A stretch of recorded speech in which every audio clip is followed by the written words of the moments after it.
자, 이제 하나님 말씀 받도록 하겠습니다. 오늘 받으신 하나님 말씀은요, 우리 요한일서 3장 2절 3절, 계시록 21장 1절 8절, 마태복음 24장 14절 말씀입니다. 좀 많은데요. 우리 한 절씩 교독하도록 하겠습니다. 앞에 PPT 보시는 게 좀 더 편할 수 있을 것 같습니다. 성경 본문이 많아서. 제가 한 절, 여러분이 한 절, 마지막 절 함께 읽도록 하겠습니다. 제가 먼저 읽습니다.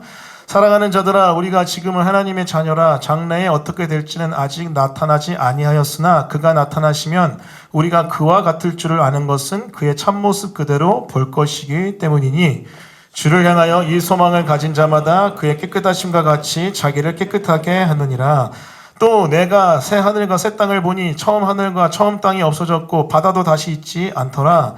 또 내가 봄에 거룩한 성 새 예루살렘이 하늘에서 내려오니 그 준비한 것이 신부가 남편을 위하여 단장한 것 같더라. 내가 들으니 보좌에서 큰 음성이 나서리되, 보라, 하나님의 장막이 사람들과 함께 있음에 하나님이 그들과 함께 계시리니 그들은 하나님의 백성이 되고 하나님은 친히 그들과 함께 계셔서 모든 눈물을 그 눈에서 닦아주시니 다시는 사망이 없고 애통하는 것이나 곡하는 것이나 아픈 것이 다시 있지 아니하리니 처음 것들이 다 지나갔음이로라. 보좌에 앉으신 이가 이르시되, 보라, 내가 만물을 새롭게 하노라 하시고, 또 이르시되 이 말은 신실하고 참되니 기록하라 하시고, 또 내게 말씀하시되 이루었도다. 나는 알파와 오메가여 처음과 마지막이라. 내가 생명수 샘물을 목마른 자에게 값없이 주리니 이기는 자는 이것들을 상속으로 받으리라. 나는 그의 하나님이 되고 그는 내 아들이 되리라. 그러나 두려워하는 자들과 믿지 아니하는 자들과 흉악한 자들과 살인하는 자들과 음행하는 자들과 점술가들과 우상 숭배자들과 거짓말하는 모든 자들은 불과 이왕으로 타는 못에 던져지리니 이것이 둘째 사망이라. 마지막 함께 읽겠습니다. 시작. 이 천국 복음이 모든 민족에게 증거되기 위하여 온 세상에 전파되리니 그제야 끝이 오리라. 아멘. 오늘 말씀은 요한일서 3장 2절 3절, 그리고 계시록 21장 1절부터 8절, 마태복음 24장 14절 말씀을 본문으로 복음 중심상 10번째 마지막 시간입니다. 복음은 완성될 그날을 고대하게 한다. 복음은 완성될 그날을 고대하게 한다는 제목의 하나님의 말씀을 증거하겠습니다. 제가 최근에 한 노래를 들었는데요. 굉장히 의미 있게 또 가슴 깊이 들었던 노래였습니다. 노래를 만든 사람은 악동 뮤지션의 남자 이찬혁 형제가 쓴 장래희망이라는 곡이에요. 이 장래에서 장래는 미래를 이야기하는 장래가 아니라 장례식 할 때 장래입니다. 그런데 희망이 있대요. 장래희망. 가사를 한번 볼까요? 아는 얼굴 다 모였네 여기에. 한 공간에 다 있는 게 신기해. 모르는 사람이 계속 우는데 누군지 기억이 안 나 미안해. 종종 상상했던 내 장례식엔 축하와 환호성 또 박수갈채라. 있는 파티가 됐으면 했네. 왜냐면 난 천국에 있기 때문에. 오자마자 내 몸집의 선읍에 커다란 사자와 친구를 먹었네. 아마 이사야 말씀 65장을 근거로 만든 것 같아요. 땅 위에 단어들로는 표현 못해. 사진을 못 보는 게 아쉽네. 모두 여기서 다시 볼 거라는 확신이 있네. 내 마음을 다 전하지 못한 게 아쉽네. 자, 그 다음에 후렴구입니다. 코러스. 할렐루야. 꿈의 왕국에 입성한 아들을 위해. 할렐루야. 함께 일어나 춤추고 뛰며 찬양해. 할렐루야. 꿈의 왕국에 입성한 아들을 위해. 할렐루야. 큰 목소리로 기뻐 손뼉치며 외치세. 이 노래를 들었을 때 저는 두 가지 생각이 떠올랐습니다. 첫 번째는 드디어 이찬혁 군이 CCM을 냈구나. 이찬혁 군 누구예요? 몽골에서 홈스쿨링으로 키워진, 특히 선교사님이 홈스쿨링을 해서 키워낸 MK 자녀거든요. 그런데 너무나 천재적인 능력이 있어서 수연자매랑 같이 10대 때 이미 K-팝 스타에서 우승했고 많은 사람에게 악동 뮤지션이라는 이름으로 좋은 영향력 있는 곡들을 썼죠. 자, 그런데 아쉬움이 있었어요. 뭐였냐면요. 찬양을 하나도 못 썼어요. 안 썼어요. 그래서 좀 신기했어요. 이상했어요. 굉장히 신실한 부모님, 아버지가 찬양 인도자 출신이세요.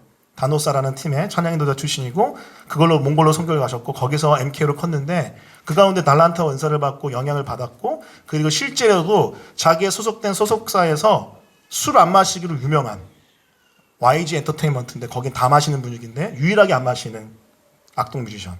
그런데 곡은 안 내고 있더라고요. 그래서 아마 이유가 있겠지 했는데 정말 제대로 하나 냈습니다. 2년 전에 냈던 에러라는 앨범에서 이 곡을 냈는데, 여기 보면은 워드 프레이죠. 장래 희망. 미래의 희망이 아니라 장래식인데 희망이 있다. 왜냐면은 천국에 자기는 갈 거기 때문에. 그래서 이 시간이 장례식이 파티가 됐으면 좋겠다라고 하면서 고백을 합니다. 후렴구 보세요. 할렐루야, 꿈의 왕국에 입성한 아들을 위해. 아마 자기 자신을 이렇게 표현한 것 같아요. 나는 천국에 있습니다. 나는 천국에 있기에 할렐루야를 외쳐주세요라고 고백하는 것 같습니다. 그래서 찬혁군이 군가만 쓴 게 아니라 드디어 CCM도 썼다. 그런 감동이 있었고, 두 번째는 너무 멋지게 표현한 거예요. 신앙의 정말 하이라이트. 여러분, 우리 기독교 신앙의 하이라이트는요, 장례식에 있습니다. 여러분, 죽음이라는 것을 절망으로 받아들인 게 아니라 희망으로 받아들인 거 아니에요? 장례는 원래는 절망이거든요. 여러분, 다른 종교들이 장례식을 치르는 거 보세요. 곡하고 정말 자지러지게 쓰러집니다. 절망이에요. 하지만 기독교는 끝이 아니라 새로운 또 다른 시작이 있기 때문에 희망을 갖는다. 이 기독교 신앙의 하이라이트인 천국 신앙을 이야기하는 이 장래 희망, 너무나 귀한 곡으로 생각합니다. 여러분, 집에 가셔서 한번 꼭 찾아서 들어보세요. 자, 그런데 여러분, 저는요, 이 장래 희망을 넘어서 이게 끝이 아니에요. 이것은 여러분, 그냥 우리가 이 땅에 죽어서 육신이 땅으로 가고 영혼이 천국 가서 우리가 누리는 장래 희망이잖아요. 그런데 여러분, 그 이후에 또 다른 귀한 희망이 있습니다. 어떤 희망입니까? 우리 말씀 한번 읽어볼까요? 우리 마태복음 24장 29절부터 31절입니다. 우리 같이 읽겠습니다. 시작. 그날 환난 후에 즉시 해가 어두워지며 달이 빛을 내지 아니하며 별들이 하늘에서 떨어지며 하늘의 권능들이 흔들리리라. 그때 인자의 징조가 하늘에서 보이겠고 그때 땅의 모든 족속이 통곡하며 그들이 인자가 구름을 타고 능력과 큰 영광으로 오는 것을 보리라. 그가 큰 나팔 소리와 함께 천사들을 보내리니 그들이 그의 택하신 자들을 하늘이 끝에서 저 끝까지 사방에서 모으리라. 여러분, 어떤 장래의 희망입니까? 그것은 우리 주님이 다시 오셔서 모든 것을 완성시키는 그날을 우리는 기다리기 때문에 그래요. 우리 주님이 처음 오셔서 우리를 위해 죽고 부활하셔서 우리에게 생명을 주셨잖아요. 근데 완성은 언제예요? 주님이 다시 오셔서 여러분, 이 땅의 악을 다 심판하시고 이 땅에 우리 주님을 믿는 하나님의 택한 백성들을 온전히 회복시키시고 완성하는 그날, 그 하나님 나라를 완성하는 그날이 여러분 우리를 기다리고 있습니다. 자, 그렇기 때문에 우리는요, 장래 희망뿐만 아니라 장래 희망도 우리 안에 있는 줄 믿어요. 그것이 바로 복음이 이야기하는, 복음이 말하는, 복음은 완성될 그날을 고대하게 하는 그 메시지인 겁니다. 자, 그렇다면 구체적으로 복음 안에서 장래에 우리는 어떠한 희망을 가지고 완성된 날을 기다릴까요? 오늘 세 가지 포인트를 통해서 잠시 나누려고 하는데, 여러분 안에 그 장래에 대한 희망이 가득 넘치는 은혜가 있기를 예수님의 이름으로 축원합니다. 자, 그렇다면 복음 안에 있는 장래 희망 첫 번째는 어떤 거냐면요, 영광의 몸을 예수님처럼 입는다는 희망이 있다는 거예요. 여러분, 요한일서 3장 2절 3절 제가 한번 읽어볼게요. 따라오십시오. 사랑하는 자들아, 우리가 지금은 하나님의 자녀라. 장래에 어떻게 될지는 아직 나타나지 아니하였으나 그가 나타나시면 우리가 그와 같을 줄 아는 것은 그의 참모습 그대로 볼 것이기 때문이니 주를 향하여 이 소망을 가진 자마다 그의 깨끗하심과 같이 자기를 깨끗하게 하느니라. 여러분, 사도 요한이 지금 우리에게 무엇을 가르칩니까? 장래 여러분, 우리 어떻게 된대요? 예수님이 나타나시는, 여러분, 그가 나타나시려면 예수님이 다시 나타난다는 걸 얘기합니다. 예수님이 다시 나타나면요, 우리는요, 예수님과 같이 변화된대요.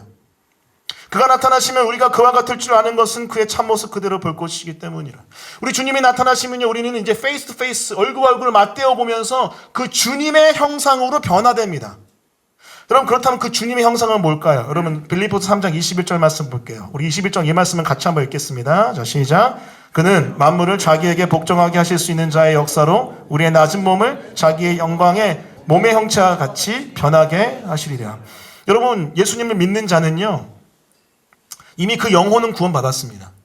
자, 하지만 죄된 이 몸은요, 아직 가지고 있기 때문에 부활 혹은 변화가 필요해요. 근데 여러분, 주님이 다시 오실 때 어떤 일이 일어나요? 이 몸도 예수님처럼 바뀐다는 거예요. 그것을 여러분, 바울은 이렇게 표현합니다. 영광의 몸. 따라해 보겠습니다. 영광의 몸. 우리 영혼만 예수님처럼 영광스러워진 게 아니라, 구원받아 거듭난 게 아니라, 우리 몸도요, 우리 몸도 예수님처럼 영광의 몸의 형체를 입게 된다고 이야기해요. 변하게 된다고 이야기합니다. 자, 그러면 구체적으로 예수님이 다시 오실 때 구체적으로 어떻게 어떠한 흐름 가운데 이런 영광의 변화가 일어날까? 여러분, 제가 이 설교만 한 4번인가 했어요. 근데 또 한 번 할게요. 데살로니가전서 4장 14절 17절 같이 한번 읽어보겠습니다. 우리 이건 다 같이 읽을게요. 시작. 우리가 예수께서 죽으셨다가 다시 살아나심을 믿을진대 이와 같이 예수 안에서 자는 자들도 하나님이 그와 함께 데리고 오시리라. 우리가 주의 말씀으로 너희에게 이것을 말하노니 주께서 강림하실 때까지 우리 살아남아 있는 자는 자보다 결코 앞서지 못하리라. 주께서 호령과 천사장의 소리와 하나님의 나팔 소리로 친히 하늘로부터 강림하시리니 그리스도 안에서 죽은 자들이 먼저 일어나고 그 후에 우리 살아남은 자들도 그들과 함께 구름 속으로 끌어올려 공중에서 주를 영접하게 하시리니 그리하여 우리가 항상 주와 함께 있으리라. 아멘. 주님이 다시 오실 때 이러한 일들이 일어납니다. 자, 첫 번째, 주님이 다시 오실 때 호령과 천사장의 소리와 하나님의 나팔 소리가 나요. 그러면서 우리 주님이 하늘로부터 강림 내려오십니다. 자, 그때 어떤 일이 먼저 일어나요? 첫 번째 16절 그리스도 안에서 죽은 자들이 먼저 일어나요. 예수님 안에서 죽은 자도 어떻게 돼요? 그 영혼은 거듭났기 때문에 천국 하늘의 나라에 가지만은 그 육체는 이 땅에 썩어 없어집니다. 흙이 돼요. 자, 근데 여러분 주님이 다시 오실 때 어떤 일이 일어나면요, 주님만 오시는 게 아니라 그 영혼도 같이 와요. 와서 어떻게 돼요? 자신의 썩어 있는 몸, 육체와 연합하여 영원한 부활의 몸이 됩니다. 그걸 여러분 전문용어로 뭐라고 그랬죠, 제가? 감사합니다. 네, 오늘 제가 오면서 일부 예배 때도 얘기했지만은 과연 부활차라고 답할 지체들이 얼마나 되느냐. 근데 지금 답한 분들 보니까 금요 예배 나오는 분들인데 제 설교를 주구장창 계속 들었던 사람이 나타나는데 따라해 보겠습니다. 부활체. 16절에 있는 그리스도 안에서 죽은 자들이 먼저 일어난다는 것은 예수님의 다시 오신 가운데 거듭난, 그래서 천국에 있는 영혼이 내려와서 그 이 땅에 있는 죽어있는 자신의 육체, 흙이 된 자신의 육체와 연합해서 영원한 몸을 입는다는 것, 그것이 먼저 일어나는 부활체 모습입니다. 지금 이 설교를 처음 들어보는 분들이 몇 분 계신 것 같은데 여러분 저 이단 아니에요. 네, 여러분 종말론 전공자입니다. 이게 바로 부활체예요. 자, 그 다음에 뭐가 일어나요? 17절 그 후에 먼저 부활체가 일어난 다음에 그 후에 뭡니까? 우리 살아남은 자들 무엇입니까? 누굽니까? 예수님이 오실 때에 살아있는 자들, 그 환난을 이겨내고 모든 어려움을 다 믿음으로 이겨낸 살아남은 자들, 그들은 그 살아남은 자들도 그들과 함께 부활체가 된 그들과 함께 구름 속으로 끌어올려져서, 이게 뭐예요? 끌어올려, 끌어올려 랩처돼서 후려 끌어올려져서 공중에서 주를 영접하게 하시니 이게 바로 예수님이 다시 오신 가운데 살아남은 자들이 경험하게 되는 변화체입니다. 변화체. 따라해 보겠습니다. 변화체. 그래서 여러분 주님이 다시 오실 때 두 가지 역사가 우리 개인적으로 일어나요. 여러분 예수 먼저 믿은 자들은요 부활체가 되고요. 여러분 믿고 예수님의 오심을 맞아들인 사람은요 변화돼서 주님을 만나게 됩니다. 자, 근데 여러분 이 몸이 어떤 몸이에요? 부활되든 변화되든 결국 이 몸은요 예수님과 같은 영광의 몸이에요. 결코 죽지 않습니다. 영원한 생명이 있습니다. 기쁨과 환희와 찬미가 넘치는 그 몸으로 변화된다는 거예요. 그게 바로 영광의 몸을 입은 우리의 완성된 존재예요. 여러 가지 축복이 있을 수 있죠. 하지만 저는요 가장 큰 축복은요, 이 영광의 몸의 가장 큰 축복은 바로 죄로부터의 해방이라고, 온전한 해방이라고 생각을 해요. 죄송합니다. 로마서 7장 24절 같이 한번 읽어볼게요. 같이 읽겠습니다. 시작. 오라 나는 곤고한 사람이로다. 이 사망의 몸에서 누가 나를 건져내랴. 사도 바울이 지금 뭐라고 고백해요? 믿는 자로서, 거듭난 사람으로서 내 속은 하나님의 성령이 있는 거듭난 자인데 이 몸은 아직 죄가 있는 육체이기 때문에 이 내 마음과 내 육체가 계속 싸운다 그러잖아요. 죄법과 여러분 내 마음의 법이 계속 싸우잖아요. 그래서 너무 괴로운 거예요. 왜냐하면 자주 내 죄법, 내 몸에 있는 법, 이 죄 때문에 지기 때문에. 그래서 여러분 바울이 뭐라고 고백합니다? 오라. 세상에 바울이 이렇게 고백해요. 그 믿음의 성인이 나는 곤고한 사람이로다. 이 공부한 사람이더라는요 뮤진 피터슨이라는 목사님이 이렇게 번역합니다. 오라 나는 벼랑 끝에 섰다. 뭐예요? 죄 때문에 내가 압박받고 밀려가지고 벼랑 끝에 서 있는 존재 같다라고 이야기하는 거예요. 그러면서 이렇게 고백합니다. 따라해봅니다. 사망의 몸에서 누가 나를 건져내랴. 이 몸이 사망의 몸이라는 거예요. 죽음을 향해 치닫는 몸. 하지만 여러분 주님이 다시 오실 때 어떻게 돼요? 이 사망의 몸이요 영광의 몸으로 변화되는 거예요. 여러분 기억하십시오. 기독교는요 영혼의 구원만 얘기하는 게 아닙니다. 기독교는 전 존재의 구원, 여러분의 육체의 구원까지 얘기해요. 그것이 구원의 완성입니다. 완성. 그때 일어난 게 뭐예요? 죄로부터의 완전한 해방. 그냥 죽어서 이 땅에 없어지는 것으로 끝나는 게 아니라 그 육체가 다시 살아나서 영광의 몸을 입어서 그 몸은요, 죄가 아닌 하나님의 성령의 다스림을 받는 영광의 몸, 완전한 몸으로 변화된다는 거예요. 이것이 바로 우리가 누리게 되는 죄로부터의 완벽한 해방의 몸, 영광의 몸일 것입니다. 여러분 혹시 하덕규라는 분이 쓰신 가시나무라는 노래 아십니까? 이 하덕규라는 지금 목사님이신데 옛날에 시인과 촌장으로 80년대에 활동했던 굉장히 유명한 가수입니다. 그분이 가시나무라는 곡을 썼는데 한번 들어보세요. 아마 아실 분은 많을 거예요. 내 속엔 내가 너무도 많아 당신의 쉴 곳 없네. 내 속엔 헛된 바람들로 당신의 편한 곳 없네. 내 속엔 내가 어쩔 수 없는 어둠 당신의 쉴 자리를 뺏고 내 속엔 내가 이길 수 없는 슬픈 무성한 가시나무 숲 같네. 바람만 불면 그 메마른 가지 서로 부대끼며 울어대고 쉴 곳을 찾아 지쳐 날아온 어린 새들도 가시에 찔려 날아가고 바람만 불며 외롭고 또 괴로워 슬픈 노래를 부르던 날이 많았는데 내 속엔 내가 너무도 많아서 당신의 쉴 곳 없네. 하덕규 씨가 예수님을 다시 한번 깊이 만난 다음에 사실은 마약 사건 때문에 한번 감옥 갔다 오셨거든요. 근데 그 과정을 통해서 예수님 다시 한번 깊이 만나는데 그 가운데 자신의 죄성을 토로하면서 주님의 은혜를 갈구하는 찬양 같은 노래가 가시나무라는 곡입니다. 내 속엔 너무 내가 많다는 거예요. 죄가 너무나 많고 악함이 너무나 많기 때문에 견딜 수 없다라고 고백하는 이 고백. 하지만 이 고백도 주님의 다시 오심 가운데는요, 하나님께 올려드리는 찬양으로 바뀔 줄 믿습니다. 이것이 바로 죄의 사망의 몸에서 영광의 생명의 몸으로 변화되는 주님의 다시 오심 가운데 일어나는 완성되는 우리의 존재일 것입니다. 얼마 전에 저희 둘째 윤희가 저랑 이제 자주 상담하거든요. 저한테 이렇게 얘기하는 거예요. 너무 괴롭다는 거예요. 내 마음속에 죄 때문에 너무 괴롭다는 거예요. 그래서 또 들어봤어요. 들어봤는데 사실 별거 아니에요. 별거 아닌데 양심이 조금 예민하고 좀 착해요, 둘째가. 그래서 너무 괴롭다는 거예요. 그럼 저한테 이렇게 얘기하는 거예요. 천국에 가고 싶다는 거예요. 그래서 윤희한테 그건 아니야 라고 얘기했습니다. 좀 저도 살짝 헷갈렸어요. 천국을 소망하고 사모하는 마음도 귀하지만은 아버지의 입장에서는 지금 천국 가고 싶어하는 마음은 너무 괴로운 거죠. 그래서 잘 설명했습니다. 그래, 천국 가면은 해방되겠지. 하지만 너에게 사명과 소명이 있기 때문에 지금 가서는 절대 안 된다. 그리고 죄와 싸워서 이겨야겠지. 참 그 예민하고 민감한 윤희의 그 착한 마음을 알기 때문에 제가 좀 괴로운 시간을 보내기도 했지만은 아무튼 잘 설명해서 대화했습니다. 하지만 이 모든 것들이 끝난 날이 오는 거예요. 그건 사실입니다. 언제입니까? 우리 주님이 다시 오셔서 우리의 몸에 남아있는 육체에 남아있는 모든 죄까지 다 변화시키셔서 새로운 몸을 주시는 그날, 여러분 그날을 기다렸으면 좋겠습니다. 여러분 요즘에 특히 이 시기는요, 요즘 우리가 살아가는 시대는 너무나 세상이 천국 같은 곳이에요. 좋은 곳입니다. 그래서 하나님의 나라를 사모하고 주님의 다시 오심을 사모하는 게 너무나도 먼 이야기 같아요. 하지만 여러분 기억하십시오. 여러분 모든 신학자들, 목회자들은요 다 지금이 말세지면이라고 불러요. 마지막 중에 마지막. 그렇기 때문에 여러분 주님이 오실 날이 그렇게 많이 남은 것 같지는 않습니다. 만약 그렇다면은 우리가 이 믿음을 가지고 그날을 좀 사모했으면 좋겠어요.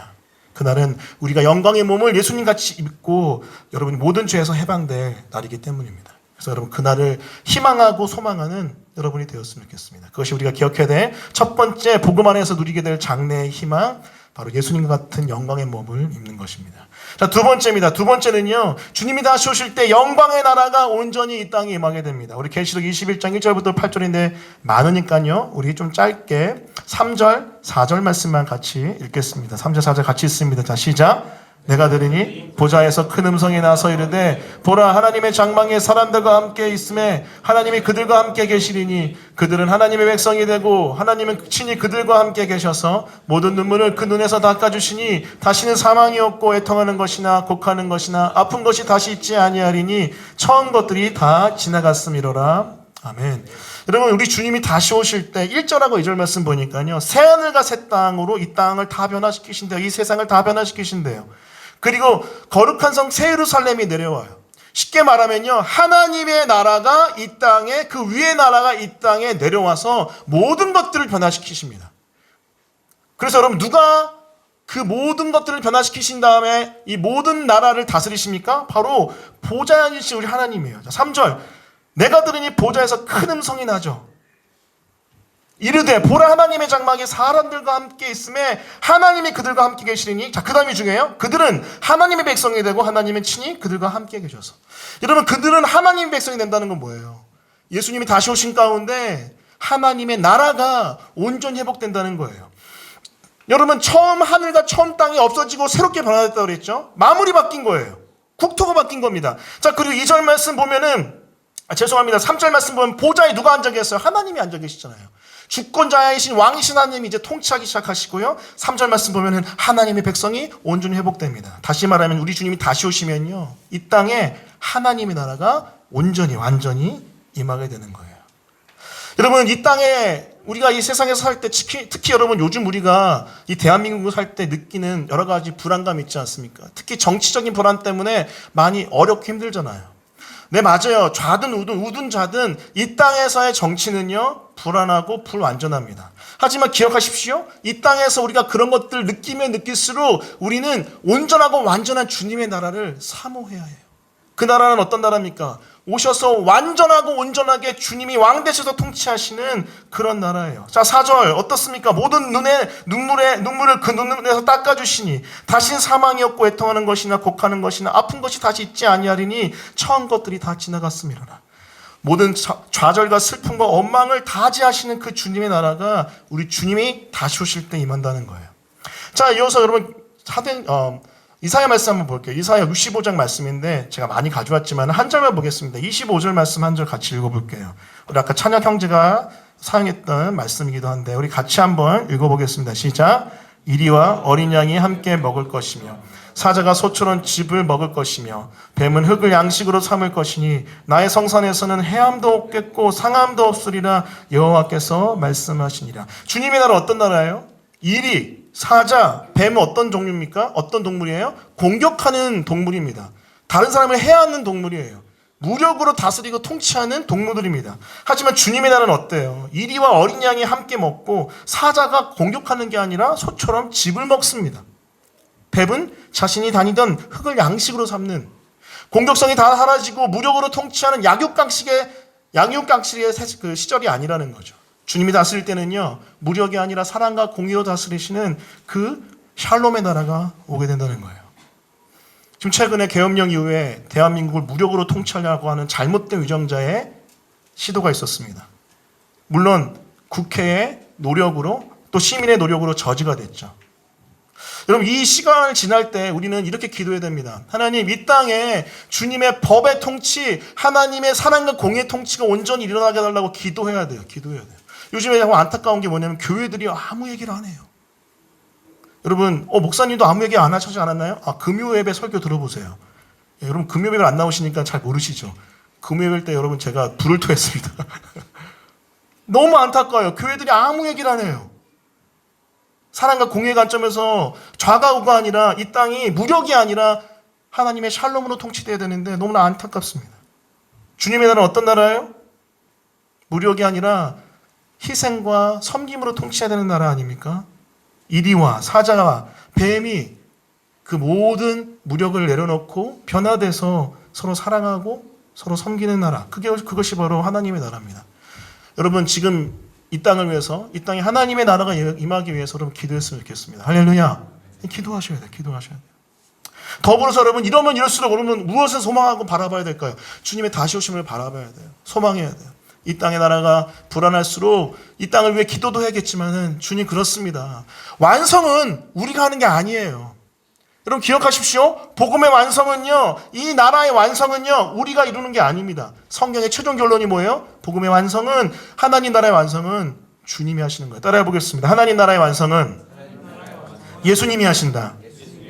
그 주님이 친히 오셔서 이 모든 것들을 끝내는 그 나라를 우리는 소망하고 바라봐야 될 줄입니다. 그것이 바로 복음 안에 있는 장래의 희망, 소망, 영광의 나라가 예수님이 다시 오신 가운데 임한다는 소식입니다. 자, 첫 번째는 예수님 다시 오실 때 우리의 몸이 영광의 몸을 입게 되고요. 두 번째는 예수님 다시 오실 때 영광의 나라가 온전히 임하게 돼요. 자, 그렇다면은 우리는 그 주님의 다시 오심을 그냥 이렇게 기다리고만 있어야 되나? 맞아요. 첫 번째는 기다리셔야 돼요. 믿음으로 기다리셔야 됩니다. 그날과 그 시는 주님만 하세요. 주님만 하시는 그날과 그 시 주님이 알아서 오실 것입니다. 자, 그런데 우리가 믿음으로 그 주님을 사모하고 기다리는 것도 중요한데 더불어서 한 가지 감당해야 될 사명이 있습니다. 그것은 바로 세 번째 포인트. 천국 복음을 끝까지 증거해야 돼요. 따라해 보겠습니다. 천국 복음을 끝까지 증거하라. 자, 마태복음 24장 14절 말씀 같이 한번 읽겠습니다. 같이 읽습니다. 자, 시작. 이 천국 복음이 모든 민족에게 증언되기 위하여 온 세상에 전파되리니 그제야 끝이 오리라. 여러분, 그제야 끝이 온다. 끝은 뭐예요? 예수님의 다시 오신 가운데 모든 세상을 주님이 심판하시고 회복시키시는 이 세상의 종말입니다. 근데 끝이 언제 와요? 끝이 언제 와요? 천국 복음이 모든 민족에게 증언되면 끝이 온대요. 여기 나와 있는 모든 민족은요, 마태복음 28장 말씀과 더불어서 보면은요, 모든 종족으로 번역하는 게 맞습니다. nations가 아니라 tribes. 종족이 좀 더 정확한 번역이에요. 여러분, 제가 금요일날 설교했던 Mission Perspectives라는 책을 통해서 제가 여러분에게 알려드렸던 이 종족에 대한 개념 제가 다시 한번 설명하도록 하겠습니다. 그러니까 여러분, 주님의 다시 오심은요, 주님이 마음이에요. 언제 올지 몰라요. 도적같이 오실 거예요. 자, 그런데 그날과 그 시는 모르지만은 징조, 사인을 통해서 우리는 주님이 곧 오시나라고 짐작해 볼 수 있어요. 그러면서 웨이크업, 깨어날 수 있죠. 여러 가지 징조가 있는데 그 중에 아주 결정적인 게 뭐냐면요, 모든 종족의 천국 복음이 증거되면요, 주님이 다시 오십니다. 아주 재밌죠? 주님이 다시 오심과 우리의 사명이 연결돼 있어요. 우리의 사명 속에 주님의 다시 오심이 있고 주님의 다시 오심 속에 우리의 사명이 있어요. 천국 복음 증거. 자, 그렇다면 모든 종족에 증거한다는 것은 무슨 의미일까요? 자, 종족에 대해서 여러분, 제가 PPT는 안 가져왔는데 들어보세요. 종족은 바로 이런 개념입니다. 언어, 혈통, 부족, 사회, 문화적 요소들로 규정된 집단. 다시 말하면 언어, 문화적 관습을 공유하는 공동의 소속감을 형성하는 뚜렷한 사회적 집단. 우리나라 같은 경우는 이 종족 개념이 되게 쉬울 거예요. 그냥 우리 한민족이니까. 근데 여러분, 미국 같은 나라만 가봐도요, 정말 다양한 종족이 있습니다. 특별히 여러분, 언어가 굉장히 중요한 것 같아요. 자, 그래서 여러분 요한계시록 7장에 보면요, 모든 나라와 백성 방언이라고 나와 있잖아요. 방언이 굉장히 중요합니다. 왜냐하면 거기에 종족의 개념이 들어있기 때문에. 자, 그렇기 때문에 이 세상에 있는 모든 종족의 복음이 들어가면 끝이 와요. 자, 근데 여러분, 종족이 세 가지로 구분해서 설명해 볼 수 있어요. 자, 첫 번째는요, 따라해 보겠습니다. 미전도 종족. 미전도 종족은 뭐냐면은 자국민에게 복음을 전할 수 있는 토착교회가 없는 집단이에요. 자, 그러면 우리나라는 어떻죠? 자국민에게 복음을 전할 수 있는 토착교회가 있잖아요. 그렇기 때문에 우리는 미전도 종족이 아닙니다. 하지만 이런 복음이 증거됐어도 토착교회, 자생력 있는 교회가 없으면 다 미전도 종족이에요. 그래서 여러분, 전 세계적으로 봤을 때 복음화율 2% 미만인 종족들을 다 미전도 종족으로 분류하고, 특별히 전 세계에 지금 17,000여 개 종족들 중에서 7,400여 개가 미전도 종족으로 분류가 된대요. 자, 두 번째입니다. 두 번째. 여기는 복음 증거됐어요, 지금. 두 번째는 미개척 종족이에요. 따라해 볼게요. 미개척 종족. 자, 복음이 겨우 전해지긴 했는데 대부분 어둠에 쌓여있는 종족인데요. 복음화율 0.1% 미만. 근데 여기 복음 전해졌어요. 근데 아까 얘기했던 7,400개 중에서 5,000개 정도가 복음이 전해진, 하지만 아직 교회가 생겨나지 않는 미약한 기독교의 모습, 미개척 종족입니다. 자, 세 번째는 따라합니다. 미전도 종족. 비전도 종족. 자, 비전도 종족은 뭐냐면 한 명의 신자도 없어요. 한 명의 사역자, 한 명의 선교사도 없습니다. 교회도 없고 번역 성경도 없는 종족. 복음화율 0%. 몇 개 종족일까요? 이게 통계마다 좀 다를 수 있는데 지금 선교사님들이, 단체들이 내는 통계는 17,000여 개 종족 중에서 100개 정도라고 봅니다. 근데 여기는요, 목숨 걸고 가서 전해야 되는데 무슬림지요. 쉽지 않죠. 자, 이걸 쭉 봤을 때 미전도 종족, 미개척 종족, 비전도 종족 봤을 때 모든 종족의 복음이 증거되면 주님이 오신다며요. 그러면은 얼마 남지 않은 걸 우리가 해석을 할 수도 있는 거예요. 또 여러분 중에서 목사님, 그럼 계산해서 이 100개 종족이 언제쯤 복음이 증거되면 몇 년 몇 월에 예수님 오실 수 있겠냐, 이렇게 하면 뭐다? 2단. 이러면 안 돼요. 다만 이제 얼마 안 남았을 수 있겠구나라고 우리가 짐작할 수 있는 거죠.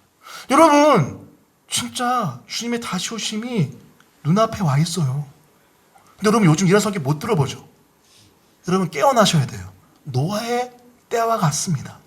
노아의 때 어떻습니까? 시집가고 장가가고 먹고 마시고 하는 때예요.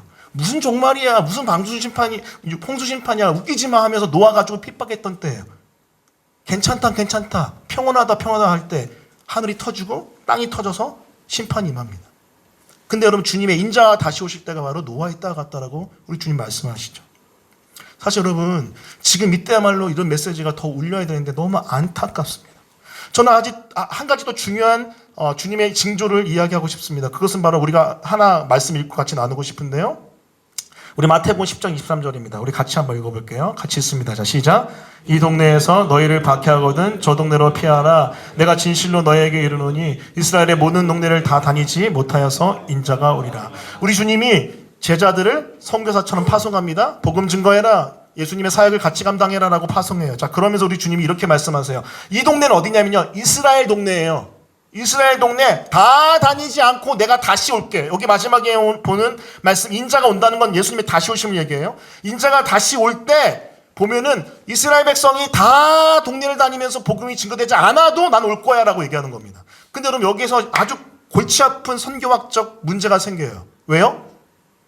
복음이 증거되다가 이스라엘 나라가 없어졌어요. AD 70년에 디도 장군, 로마의 디도 장군이 이스라엘을 아예 사라뜨려 버렸습니다. 그래서 디아스포라 되잖아요. 그럼 이 말씀 어떻게 되는 거죠? 이 말씀이 성취될 그게 없는 거예요. 나라가 없잖아요. 다 사라졌으니까. 근데 여러분 1948년도에 이스라엘이 국권을 회복합니다. 그리고 팔레스타인이 이스라엘의 땅이 돼요. 그럼 이거 그냥 보면 안 돼요. 굉장히 유의미한 선교학적 사인입니다. 그래서 많은 선교학자들이 이것을요 주님의 다시 오심이 아주 중요한 사인으로 이해합니다. 물론 여러분 좀 어려울 수 있지만 세대주의 전천년이라는 입장에 선 관점은 좀 위험해요. 좀 조심해야 돼요. 위험하다는 표현보다 좀 조심해야 돼요. 하지만 건강한 종말론의 입장에서 봤을 땐 이것은 굉장히 중요한 선교학적 사인입니다. 이스라엘의 회복과 이스라엘의 복음이 증거된 것 굉장히 중요합니다. 여러분 지금 이스라엘에 예수님을 믿는 유대인들이 얼마나 있는 줄 아십니까? 제가 이번에 설교 준비하면서 찾아봤는데 여러분 이스라엘이 건국될 때는 세네 가정밖에 없었어요. 메시아닉 주라고 하는 세네 가정밖에 없는데 지금 여러분 300여 유대교 메시아닉 주이시 유대교 회당이 있대요. 300. 그리고 3만 명 정도가 예수님 믿는다고 합니다. 여러분 굉장히 중요한 사인입니다. 여러분 주님의 다시 오실 날이 얼마 남지 않았을 수도 있어요. 멀리 바라봤을 때 그래 주님 다시 오시는데 육체가 부활해서 영원한 몸을 입겠지. 내가 만약에 그때 살아있으면 변화되겠어. 영원한 완성된 몸을 입겠지. 주님이 다시 오실 때 주님이 온 세상을 다스리면서 하나님의 나라가 온전히 임하겠지. 자 그래 근데 그게 아주 멀리 있지 않을 수도 있다고요. 사실은 좀 더 리얼하게 표현하고 싶은데 그러면 좀 또 오해받을까 봐. 여러분 많은 신학자들 많은 목회자들이 지금 이 말세지말 끝 중에 끝이라고 얘기합니다. 하지만 우리의 신앙은 어떻습니까? 우리의 신앙은 그냥 이 땅에 이 세속적인 땅에 이 땅이 천국이다라고 생각하는 신앙인 것 같아요. 하지만 도전합니다. 종말론 전공했어요. 요한계시록 해석과 공부하고 있어요. 얼마 남지 않은 걸 수 있어요. 솔직히 최근에 20-30년 동안 기독교가 굉장히 디클라인합니다. 여러분 한국 지금 굉장히 위험한 때입니다. 지금 기독교가. 지금 여러분 지금 우리 교회 2-3차 하실 때 많잖아요. 딴 교회 가보세요. 없어요. 근데 여러분 지금 10년? 앞으로 10년? 아무도 안 올 것 같아요. 교회. 내가 세상 사람이라도 교회는 안 올 것 같아요. 정치, 사회, 문화 여러 가지 봐도 경제 여러 가지 봐도 교회는 매력이 요만큼도 없어요. 여러분 우리나라뿐만이 아니에요. 해외 나가도 유럽 교회 다 죽어버렸고 미국도 지금 굉장히 위기입니다. 교회가 생겨나는 것보다 사라지는 게 더 많아요. 아직까지 우리나라는 생겨나는 게 더 많아요. 근데 미국은 사라지는 게 더 많습니다. 지금 굉장히 큰 위기입니다. 여러분 저는 종교 서비스로 여러분 하고 싶지 않아요. 진심이에요.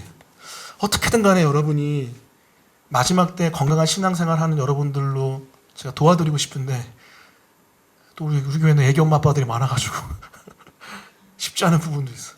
하지만 여러분 도전합니다. 주님의 다시 오심이 얼마 남지 않은 것 같은 이때에 여러분이 깨어났으면 좋겠습니다. 할렐루야. 여러분, 복음의 완성은 주님의 다시 오심으로 끝나요. 동화 속 이야기 아니에요. 먼 미래에 일어날 저 아득한 이야기 아닙니다. 정말로 생생하게 성경을 연구하는 학자로서, 신학생으로서 여러분, 전 여러분이 권면합니다. 얼마 남지 않았을 수 있어요. 그렇기 때문에 웨이크업 하셔서 우리의 신앙을 견고하게 했으면 좋겠습니다. 말씀을 정리합니다. 여러분, 우리가 복음 안에서 누려야 될 장래의 희망은 무엇입니까? 첫 번째는 예수님처럼 우리가 영광의 몸으로 변화된다는 거예요. 두 번째는 주님이 다시 오셔서 온 땅을 주님의 나라로 다스린다는 겁니다. 그 가운데 우리의 맡아야 될 사명은 무엇입니까? 복음 증거예요. 복음 증거. 여러분, 복음 증거하십시다. 내년에는 종과 증인, 섬기며 증거라는 메시지로 한 해를 꾸려나가려고 합니다. 따라해 보겠습니다. 종과 증인, 섬기며 증거하라. 그렇게 복음을 증거하며 우리에게 맡겨진 마지막 사명을 감당하는 우리 모든 성도들 되기를 예수 그리스도의 이름으로 간절히 축원합니다. 아멘. 우리 같이 찬양했으면 좋겠습니다. 마지막 찬양 어렵지 않으니까 다 같이 일어나서 부를까요? 우리 다 같이 일어나셔서 우리 마라나타 오랜만에 찬양하겠습니다. 마라나타 주 예수여 오시옵소서. 마라나타 주 예수여 주 예수여 어서 오시옵소서.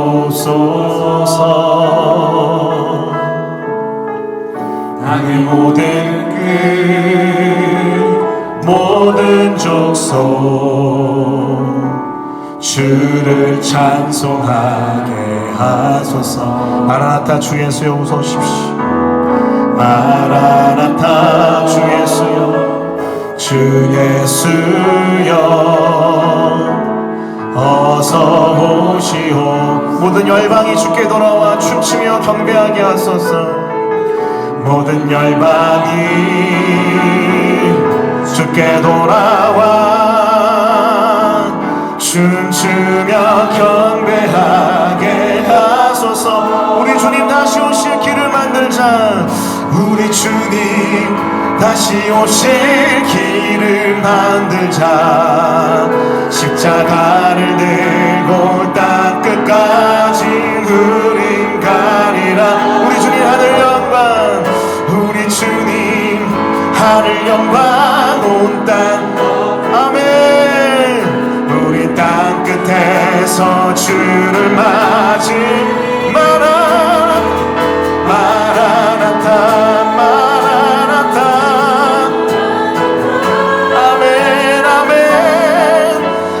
주 예수여 오시옵소서. 마라나타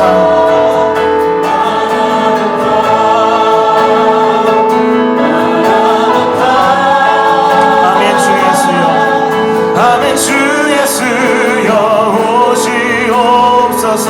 우리 주님 다시 오실 길을 만들어요. 우리 주님 복음을 증거함으로 아멘.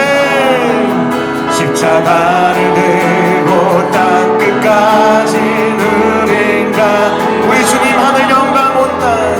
우리 주님 하늘 영광 온 땅 덮을 때 우리 땅 끝에서 불을 맞으리.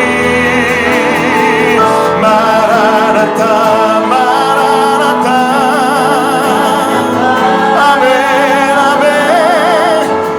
주 예수여 오시오. 마라나타 마라나타 마라나타 마라나타 아멘 주 예수여.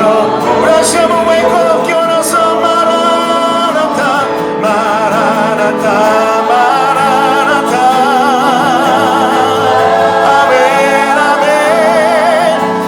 주 예수여 오시오. 마라나타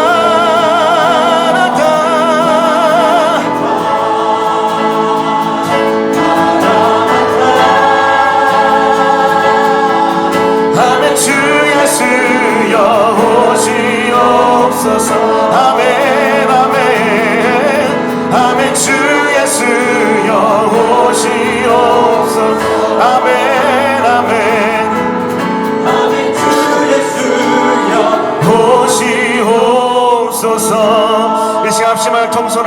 그렇습니다. 복음의 완성, 주님이 다시 오실 때 모든 것의 완성이 이루어질진데 우리의 몸에, 영광의 몸의 부활도 변화도 그때 일어나고요, 이 불완전한 세상을 주님의 온전함 완전함으로 다스리는 때도 그때 일어납니다.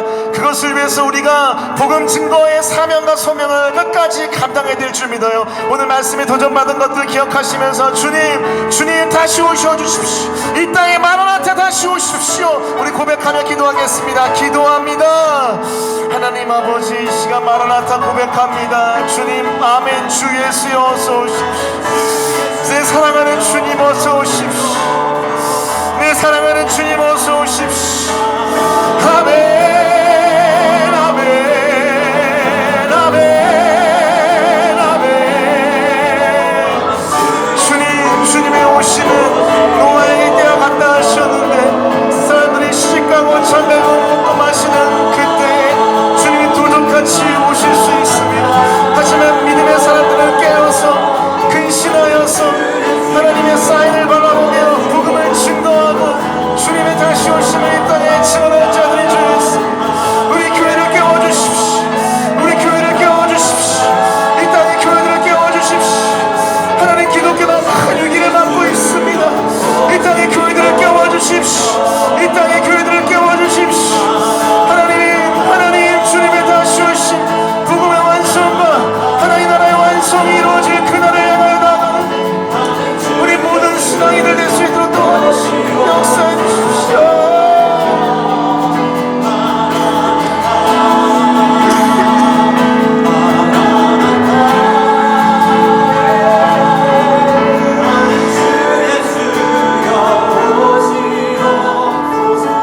주 예수여 오십시오.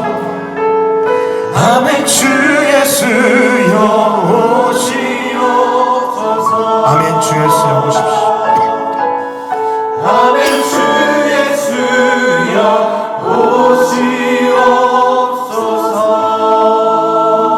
오시옵소서. 감사드리며 이 모든 말씀 예수님의 이름으로 기도합니다. 아멘.